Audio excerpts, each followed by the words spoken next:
Alright guys, one of the more common complaints that we get from both athletes and non-athletes is this feeling of tightness in the hamstrings.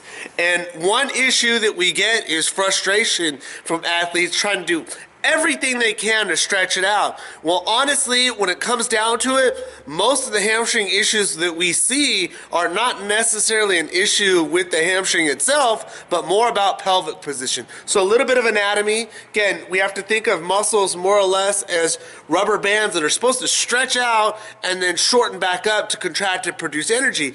One of the things we have to kind of understand about the hamstrings itself is that one of the muscles attaches on the pelvis and then reaches into the lower leg there. And what it's supposed to do essentially is two things. Help you, number one, bend at the knee, but then also number two, extend your hip back. Kind of the motion that you would make when you're coming out of the bottom of a squat. Now, when we look at the pelvis as kind of like the area of concern, one of the things that we see often is a pelvis that tilts too far forward. Now, if you remember where we talked about the anatomy of the hamstring itself, the muscle attaching somewhere in this area on your hip is actually taking that muscle and kind of stretching it out, loading it up.